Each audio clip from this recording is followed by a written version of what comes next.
Hello student, today we are discussing about the thermodynamics, पूरा का पूरा details, numerical and all the concept in तो इसी lecture के साथ हम डिस्कस करते हैं थर्मोडायनामिक्स। थर्मोडायनामिक्स होता है क्या है, थर्मोडायनामिक्स के अंदर कौन से टॉपिक्स आते हैं जो इंपॉर्टेंट हो सकते हैं, all the topic are regarding with that topic. Okay, तो लेट्स स्टार्ट थर्मोडायनामिक्स। तो सबसे पहले हम थर्मोडायनामिक्स में देखेंगे क्या क्या होता है।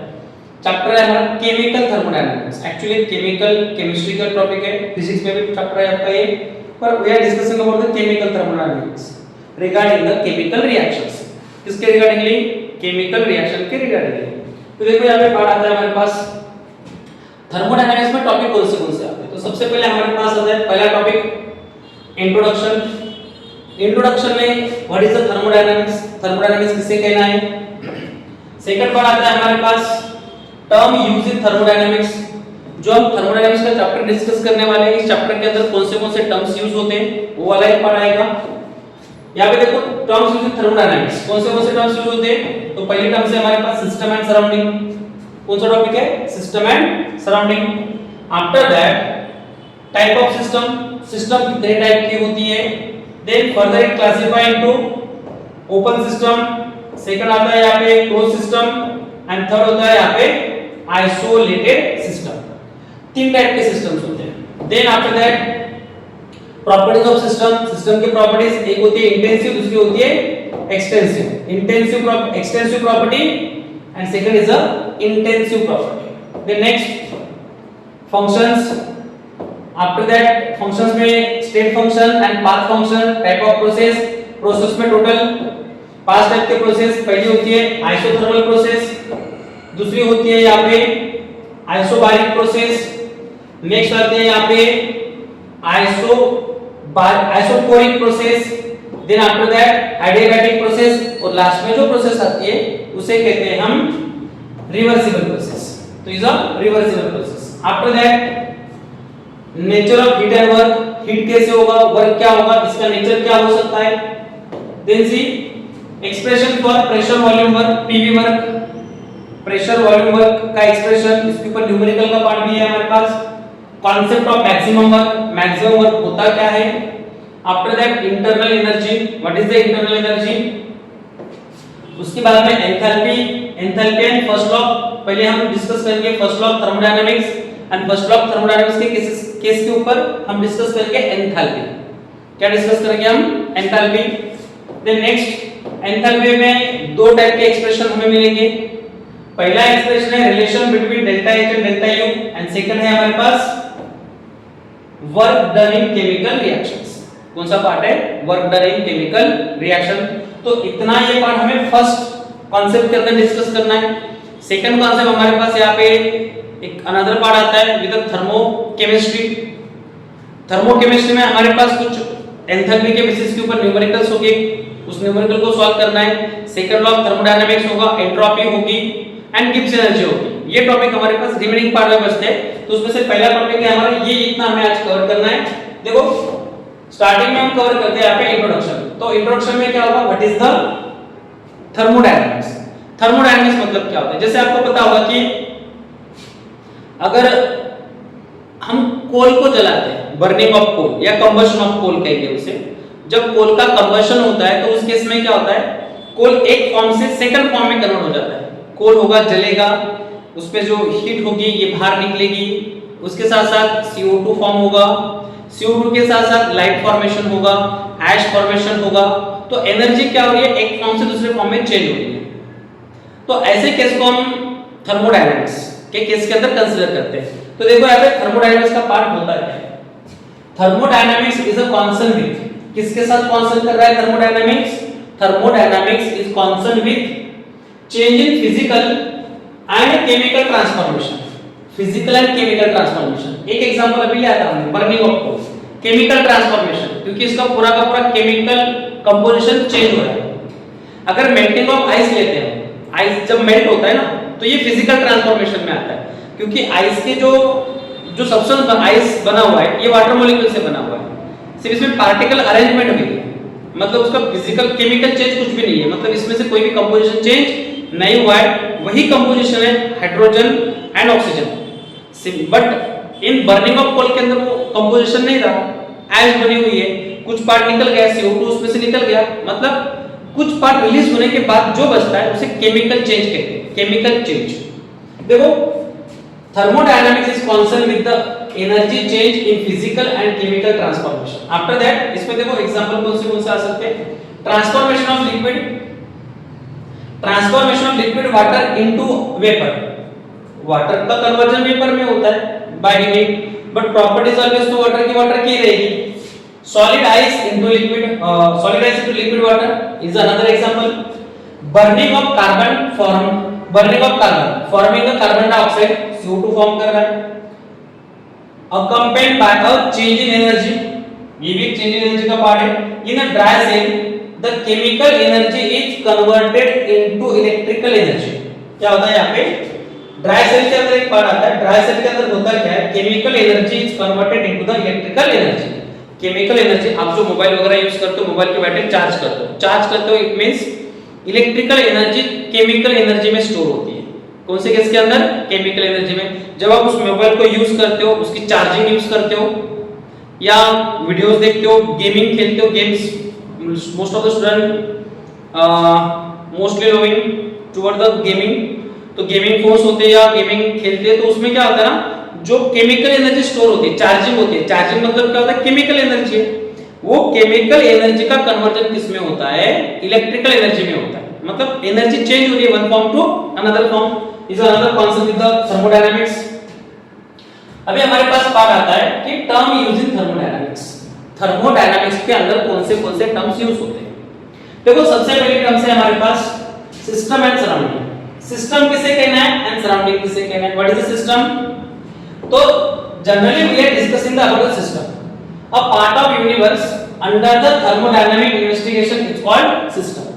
क्या होता है सिस्टम, सिस्टम मतलब यूनिवर्स का ऐसा पार्ट जिसका स्टडी, जिसका एग्जामिनेशन किया जा रहा है, जिसका इन्वेस्टिगेशन किया जा रहा है। जैसे कि आप फ्रिज को कंसीडर करो, आपके घर में फ्रिज होता है, फ्रिज को कंसीडर करो, उसके बाहर के जो भी आपका सराउंडिंग है, आपके घर के अंदर का जो भी एक सराउंडिंग है, उस सराउंडिंग को कंसीडर करो।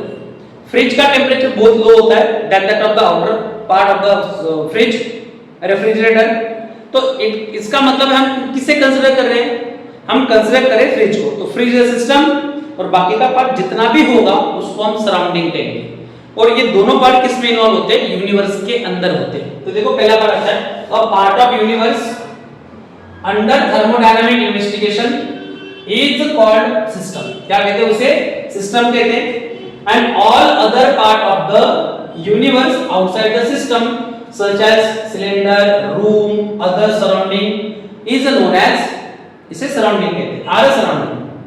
ये सराउंडिंग का पार्ट है। देखो इसमें दो पार्ट्स आते हैं। दो पार्ट मतलब कौन से, टाइप ऑफ सिस्टम। पहला तो हम डिस्कस करेंगे टाइप ऑफ सिस्टम। सिस्टम के टाइप कौन से होते हैं, तो सिस्टम के तीन टाइप होते हैं। सिस्टम के कितने टाइप्स होते हैं, there are the three type of system. पहली सिस्टम होती है हमारी ओपन सिस्टम, दूसरी होती है क्लोज सिस्टम, और तीसरी होती है आइसोलेटेड सिस्टम। कौन सी सिस्टम होती है, आइसोलेटेड सिस्टम। देखो टाइप ऑफ सिस्टम में पहला पार्ट हमारे पास आता है ओपन सिस्टम। ओपन सिस्टम होगी क्या, मान के चलते आप चाय पी रहे हो, चाय गरम चाय पी रहे हो सुबह सुबह, ओपन कप ऑफ टी, उस ओपन कप ऑफ टी में से आपने कभी ऑब्जर्व किया है कि अगर उसको 5 मिनट के लिए वैसे ही रख देते तो उसमें से कुछ वेपर मॉलिक्यूल निकल जाते बाहर। वेपर मॉलिक्यूल निकलेंगे मतलब क्या होगा, उसमें से मैटर ट्रांसफर हो रहा है, मैटर वाटर वेपर ट्रांसफर हो रहे हैं, किसमें से, कप में से सराउंडिंग की तरफ, और कुछ देर के बाद वो चाय क्या होती है, ठंडी होती है, मतलब एनर्जी भी ट्रांसफर हो रही है। ऐसे सिस्टम को कहा जाता है ओपन सिस्टम। क्या कहते हैं इसे, ओपन सिस्टम कहते हैं। तो देखो ये कप है हमारे पास,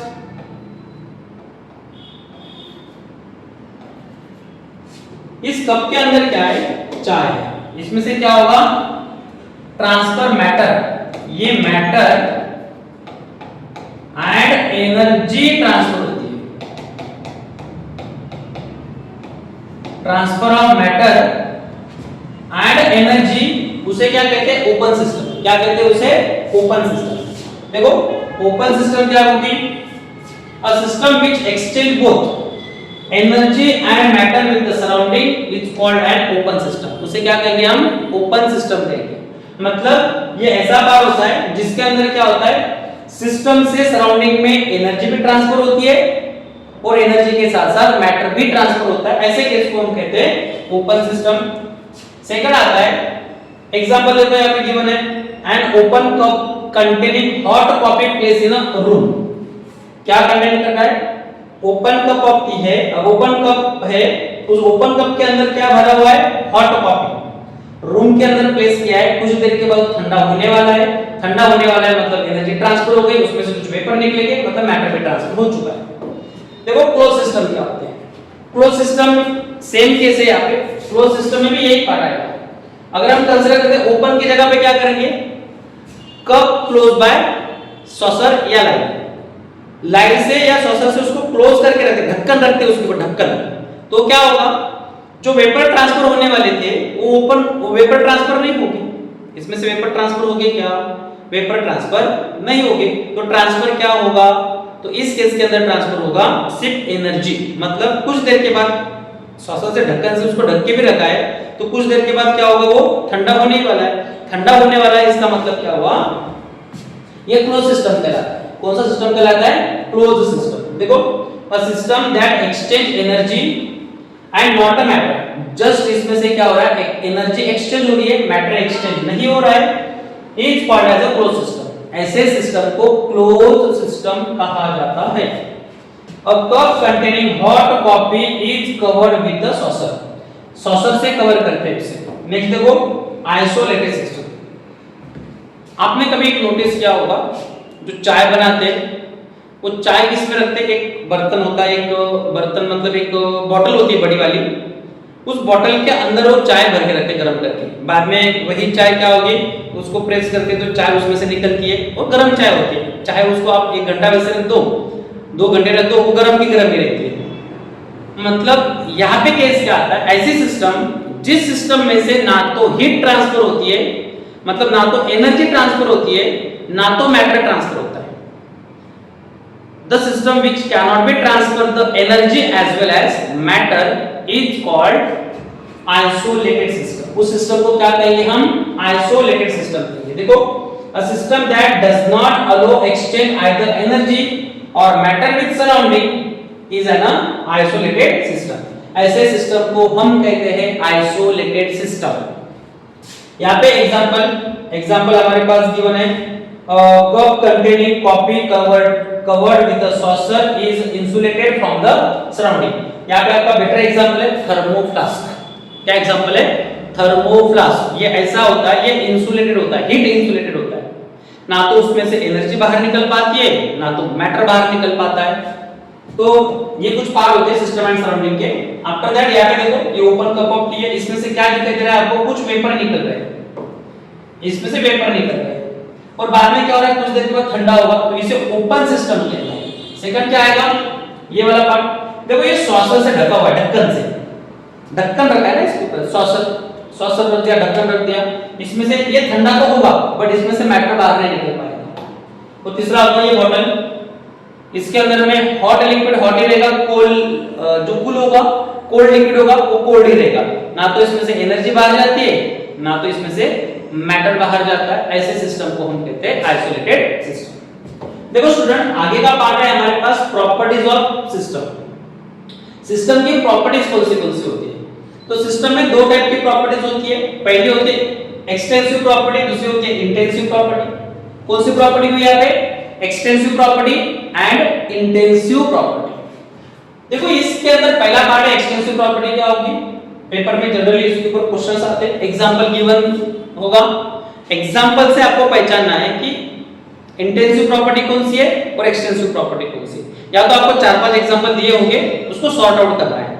इंटेंसिव प्रॉपर्टी के एग्जांपल कौन से एंड एक्सटेंसिव प्रॉपर्टी के एग्जांपल कौन से, तो ये याद रखना है, ये इंपॉर्टेंट पार्ट है।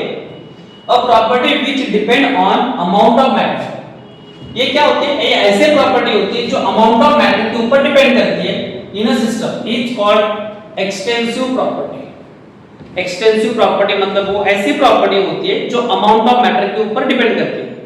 1 kg मैटर होगा तो ऑब्वियसली सिस्टम में क्या है, मास ज्यादा है, हाफ केजी होगा, मास कम हो गया, सिस्टम के अंदर का मास कम हो गया, डिपेंड कर रहा है यहाँ पे। डिपेंड कौन करता है, जैसे मोल को निकालते हैं, मोल जब निकालेंगे 1 केजी के लिए मोल अलग होता है और हाफ केजी के लिए मोल अलग निकलते हैं। वो डिपेंड करता है मास के ऊपर, कितना मास है सॉलिड का, सब्सटेंस का, जो भी सब्सटेंस है हमारे पास, उस सब्सटेंस का मास कितना है उसके ऊपर डिपेंड करता है। इसे कहते हैं हम एक्सटेंसिव प्रॉपर्टी। एग्जांपल देखो, mass, volume, internal energy, heat capacity, number of mole. Number of mole भी इसका एक पार्ट है। नंबर ऑफ मोल के लिए फॉर्मूला ये होता है, मोल को अगर हम फाइंड आउट करते हैं, हीट कैपेसिटी एक इंपॉर्टेंट पार्ट है, mole is equal to mass in gram upon molar mass. अगर हम H2O के लिए बात करते हैं, H2O का मोलार मास लेते हैं W होगा 30 एंड W होगा 70। तो ऑब्वियसली इसका जो मोलार मास निकलता है ना, मोलार मास इसका 18 ही है, बट इसको अलग अलग मास के साथ इन ग्राम उससे डिवाइड करते तो ऑब्वियसली आपके मोल भी क्या होंगे, अलग अलग होंगे। मतलब ये ऐसी प्रॉपर्टी है जो अमाउंट ऑफ सब्सटेंस के ऊपर डिपेंड कर रही है। तो इसे क्या करेंगे हम, एक्सटेंसिव प्रॉपर्टी। सेकंड पार्ट आता है हमारे पास इंटेंसिव प्रॉपर्टी। क्या होगी, जस्ट इसके अपोजिट। इंटेंसिव प्रॉपर्टी मतलब ऐसी प्रॉपर्टी जो अमाउंट ऑफ मैटर के ऊपर डिपेंड नहीं कर रही है। फॉर एग्जांपल, आप एक बॉटल के अंदर वाटर लो, एक बॉटल है, एक ग्लास भरा हुआ है इतना सा, इसके अंदर पानी है, पानी तेरा रंग कैसा होता है, रंग पानी का जो होता है, इसमें पानी है हमारे पास 30 ml। मान के चलते यहाँ पे एक बॉटल है हमारे पास, इस बॉटल के अंदर भी क्या है, पानी है, पानी का रंग देख रहे। यहाँ पे देखो पानी के अंदर, यहाँ पे मान के चलते पानी है हमारे पास 400 ml मिलीलीटर, और एक हमारे पास बर्तन है, ये वाला बर्तन है, इस बर्तन के अंदर पानी है, पानी पानी पानी, यहाँ पे देखो पानी है, इस पानी के अंदर यहाँ पे मान के चलते 10 लीटर 10 लीटर, ये तीन अलग अलग एग्जांपल, 30 ml, 400 ml और 10 लीटर। मुझे आप कमेंट करो कमेंट बॉक्स के अंदर कि किस वाटर का बॉइलिंग पॉइंट ज्यादा होगा, 30 ml वाटर का बॉइलिंग पॉइंट ज्यादा होगा, या 400 ml का बॉइलिंग पॉइंट ज्यादा होगा, या 10 लीटर का बॉइलिंग पॉइंट ज्यादा होगा। 10 लीटर इट मींस 10 लीटर कितना ml होता है, 10 into 1000 ml, तो कितना होता है ये 10,000 ml। तो 10,000 मिलीलीटर का बॉइलिंग पॉइंट कितना होगा, कमेंट करके बताना ये क्या होगा। देखो ये जो पार्ट आता है ना, 30 ml का बॉइलिंग पॉइंट, 400 ml का बॉइलिंग पॉइंट एंड 10 लीटर का boiling point. Boiling point of water is से 100 डिग्री सेल्सियस। कितना होता है, 100 degree Celsius is the boiling point of water, it never be change. मतलब बॉइलिंग पॉइंट एक ऐसी प्रॉपर्टी है जो मैटर कितना भी हो उसके ऊपर डिपेंड नहीं करती है। ऐसे प्रॉपर्टीज को हम क्या कहेंगे, इंटेंसिव प्रॉपर्टी, जो अमाउंट ऑफ मैटर के ऊपर डिपेंड नहीं करती है। तो देखो ऐसे केस के अंदर हमारे पास प्रेशर भी आता है, प्रेशर भी डिपेंड नहीं करता है। Temperature is intensive property, surface tension is intensive property, viscosity, melting point, boiling point, specific heat, all the examples are related with the, किसके रिलेटेड है ये, इंटेंसिव प्रॉपर्टी, मतलब अमाउंट ऑफ मैटर के ऊपर डिपेंड नहीं करते हैं। ऐसे प्रॉपर्टी को हम कहते हैं इंटेंसिव प्रॉपर्टी। ये बहुत ही इंपॉर्टेंट पार्ट है, ये एग्जांपल करके ही रखो, आपको एमसीक्यू में या इंटेंसिव प्रॉपर्टी के 1 मार्क्स 2 मार्क्स क्वेश्चन के अंदर आपको ये दिखाई दे सकता है। 1 मार्क्स के अंदर तो क्वेश्चन नहीं होगा, 2 मार्क्स का क्वेश्चन होगा, तो इसलिए करके रखना, या तो डेफिनेशन पूछी जाएगी तो ये पार्ट करके रखना। तो नेक्स्ट पार्ट हम डिस्कस करते हैं स्टूडेंट। देखो नेक्स्ट पार्ट आता है हमारे पास फंक्शंस। दो टाइप के फंक्शंस होते हैं सिस्टम के अंदर, दो टाइप के फंक्शंस होते हैं, एक होता है स्टेट फंक्शन और दूसरा होता है पाथ फंक्शन। कौन सा फंक्शन होता है, देखो state function and path function. State function होता क्या है? State function the properties of substance system,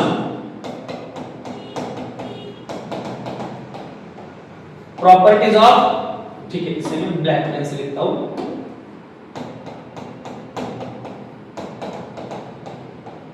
properties of system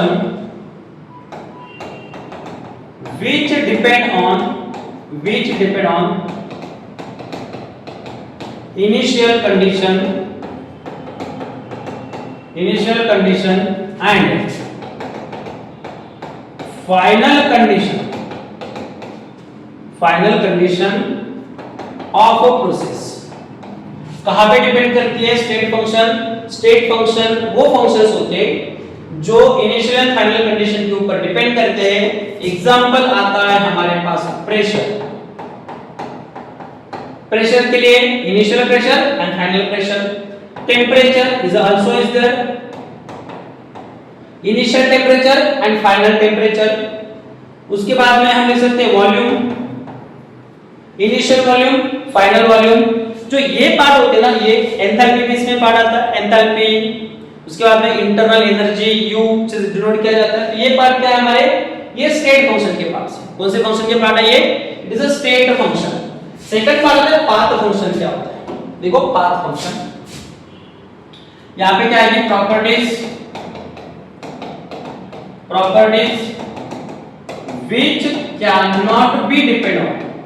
which cannot be depend on initial and final condition of process known as path function। Example याद रखो, example important है, example याद रखना है। Example आता है हमारा पहला वर्क डन W। दूसरा आता है यहाँ पे हीट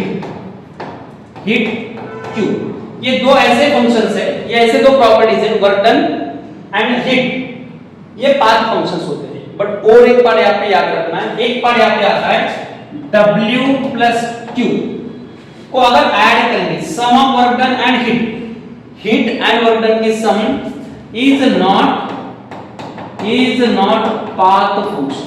ये पाथ फंक्शन नहीं है, ये नोट करके रखना, ये पाथ फंक्शन नहीं है।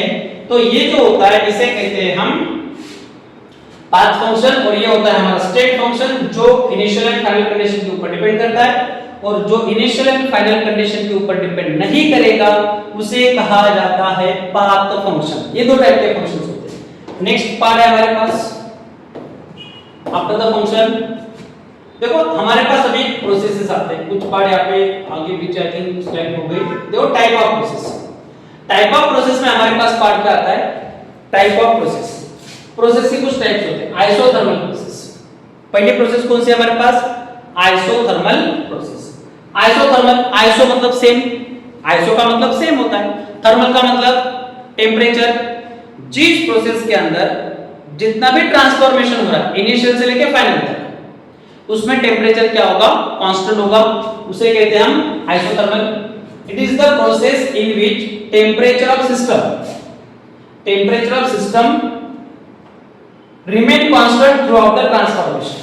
जितना भी ट्रांसफॉर्मेशन होगा, आइस का कन्वर्जन वाटर में हो रहा है, जितना कन्वर्जन हो रहा है, कंप्लीट ट्रांसफॉर्मेशन, जितना भी आइस का ट्रांसफॉर्मेशन किसमें हो रहा है? वाटर में हो रहा है। कंप्लीट ट्रांसफॉर्मेशन के टाइम पे अगर इन दोनों के बीच में टेम्परेचर, ट्रांसफॉर्मेशन के टाइम पे टेम्परेचर कांस्टेंट होता है तो उसे कहा जाता है आइसोथर्मल प्रोसेस। देखो isothermal delta T is equal to 0। Delta T means यहां पे पार्ट क्या होगा हमारा? Delta T is equal to क्या आएगा? मान के चलते हैं हम यहां पे हमारे पास इनिशियल टेम्परेचर जिसको हम T1 से निरूपण करते हैं, यहां पे 30 डिग्री सेल्सियस है। और फाइनल टेम्परेचर भी क्या है? फाइनल टेम्परेचर T2 ये भी 30 डिग्री सेल्सियस है। तो इनिशियल से लेकर फाइनल तक टेम्परेचर कितना चेंज हुआ? चेंज इन टेम्परेचर निकालना हो तो हम क्या निकालेंगे डेल्टा टी। डेल्टा टी मतलब change in temperature is equal to final temperature minus initial temperature. Final कितना है आपका 30, इनिशियल कितना है 30, डिफरेंस कितना आया 0। डिफरेंस कितना आया 0 क्योंकि टेम्परेचर ही चेंज नहीं हुआ है। ऐसे केस को हम क्या कहते हैं हम आइसोटोप। और एक पार्ट यहां पे रिलेटेड है इंटरनल एनर्जी। इंटरनल एनर्जी का मतलब होता है energy stored in particles. Particle के अंदर जो एनर्जी स्टोर होती है उसे हम कहते हैं इंटरनल एनर्जी। और ये एनर्जी डिपेंड ऑन टेम्परेचर। अगर टेम्परेचर कांस्टेंट है तो इंटरनल एनर्जी भी कांस्टेंट होती है, मतलब ये दोनों कोरिलेटेड पार्ट है। नेक्स्ट पार्ट डिस्कस करते हैं हम यहाँ पे आइसोबारिक प्रोसेस। आइसोबारिक बार, आइसोबारिक बार, बार का मतलब आप जो सोच रहे हो वो बार नहीं है। आइसोबार, बार का मतलब होता है यहाँ पे प्रेशर। बार का मतलब है प्रेशर। नहीं तो आप सोचोगे सर कोई बार बनाकर बार होके तो वो छोड़ दो, कॉन्सेप्ट नहीं है हमारे रिलेटेड।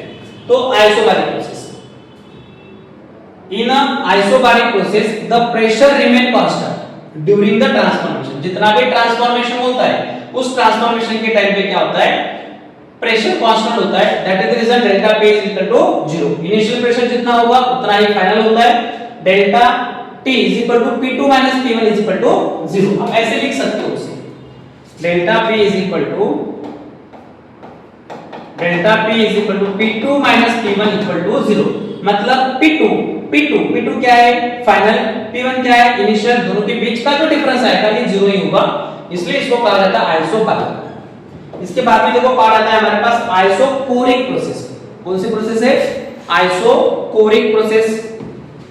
आइसोकोरिक प्रोसेस में क्या होता है, इट इज अ प्रोसेस कोरिक, बारिक के लिए, बार के लिए प्रेशर, कोरिक के लिए वॉल्यूम।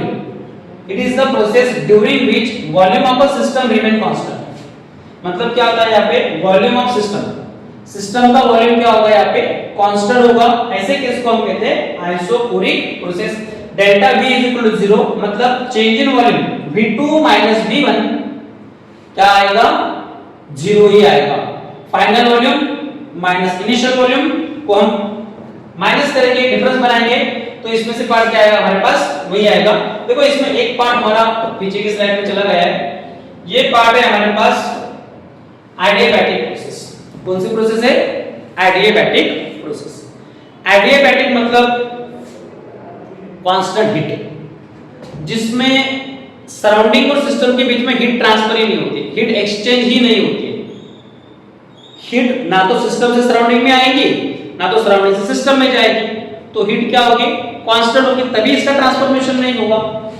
और process in which there is no exchange of heat between the system and surrounding is called as a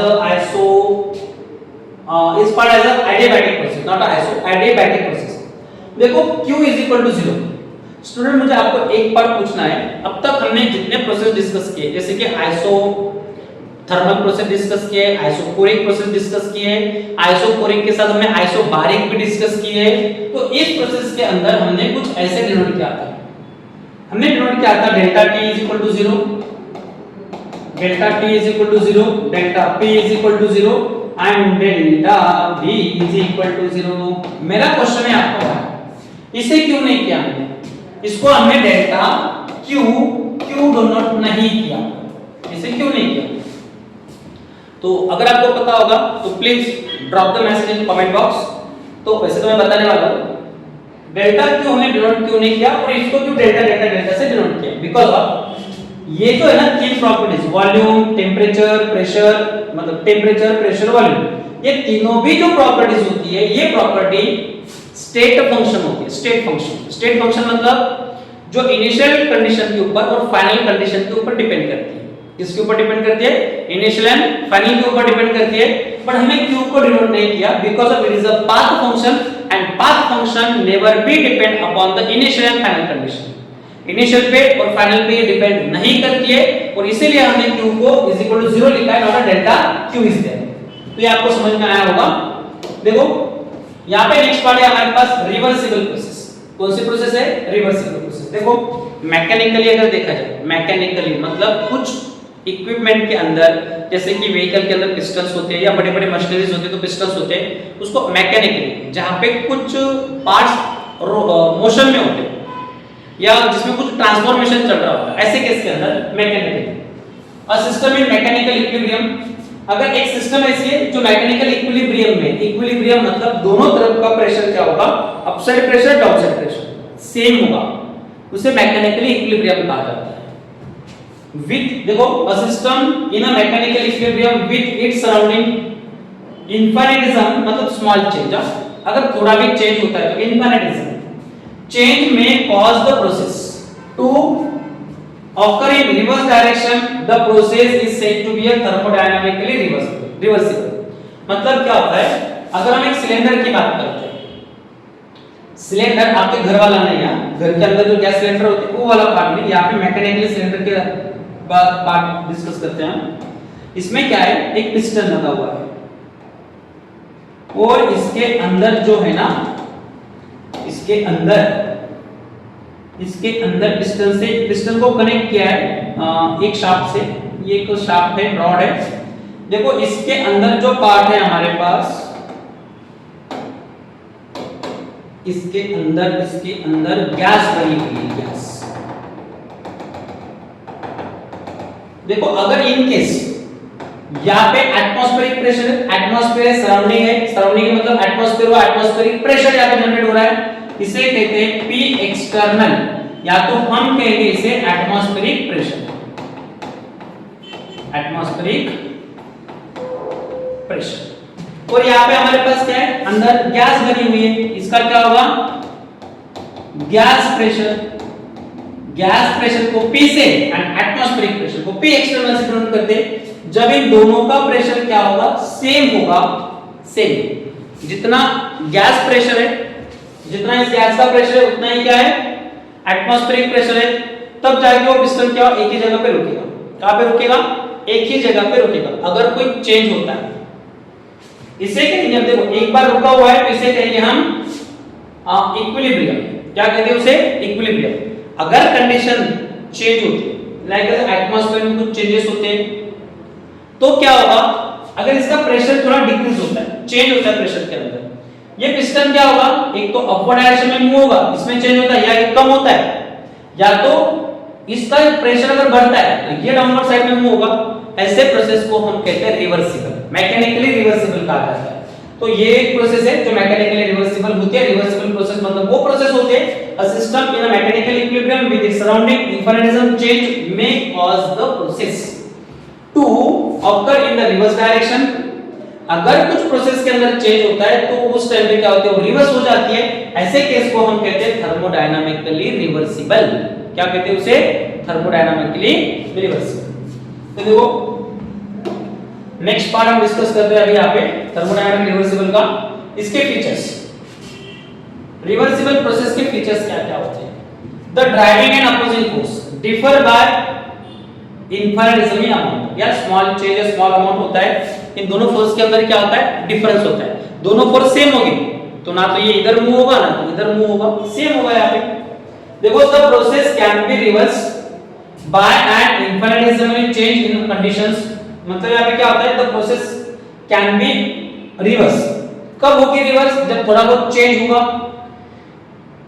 A reversible process proceed infinitely slowly and take place infinite number of steps। देखो जितने भी reversible process होते हैं ना, वो infinite number of step के अंदर होते हैं।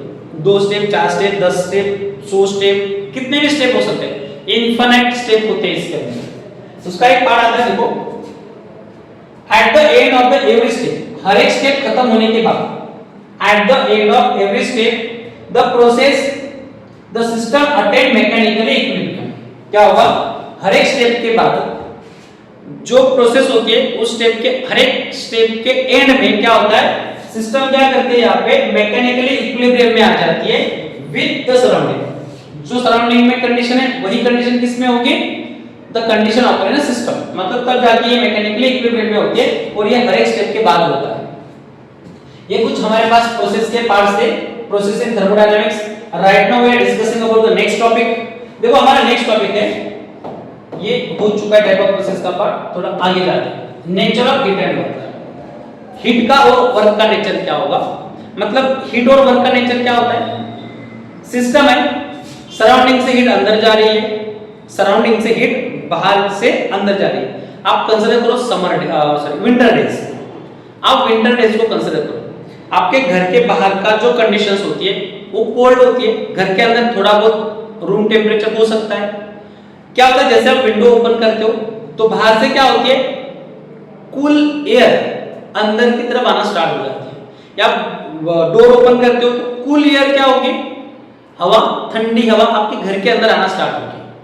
मतलब हीट कहां से ट्रांसफर हो रही है, यहाँ पे हीट होगी ना, हीट बाहर से अंदर नहीं आएगी, अंदर से बाहर हीट जाएगी, क्योंकि बाहर का टेम्परेचर क्या है यहाँ पे कम है, and that is reasons we feel cool inside the room या होम। तो सिमिलर वे हम डिस्कस करते हैं यहाँ पे हीट एंड वर्क। नेचर क्या होता है, देखो पॉजिटिव क्यू कब लिखना है, पॉजिटिव क्यू कब लिखना है, heat is absorb by system from a surrounding. जब क्या होता है, सिस्टम क्या करता है, हीट एब्सॉर्ब करता है, या सिस्टम की तरफ बाहर से हीट ट्रांसफर होती है।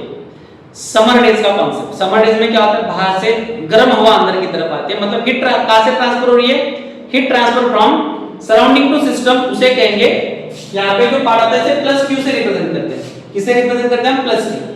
यहाँ पे आपको न्यूमेरिकल में ये पार्ट यूज होना है, प्लस कब लेना है, माइनस कब लेना है। देखो heat is absorb by system from a surrounding, या तो heat transfer from surrounding to system, minus Q कब लिखते हैं, हीट इज रिलीज या heat is remove by system to surrounding. Heat जब सिस्टम से सराउंडिंग में ट्रांसफर होगी तब उसे हम नेगेटिव क्यू से डिनोट करते हैं। नेक्स्ट देखो वर्क डन के साथ भी हमारे पास पार्ट आता है, वर्क डन प्लस डब्ल्यू कब लिखना है, work is done on system. अगर सराउंडिंग सिस्टम के ऊपर वर्क कर रहा है, work is done by surrounding on system, या work is done on system, तब W को पॉजिटिव लिखना है, वर्क डन पॉजिटिव लेना है। माइनस W कब लिखना है, work is done by system on a surrounding, तो उस टाइम पे W को क्या रिप्रेजेंट करेंगे हम, नेगेटिव रिप्रेजेंट करेंगे।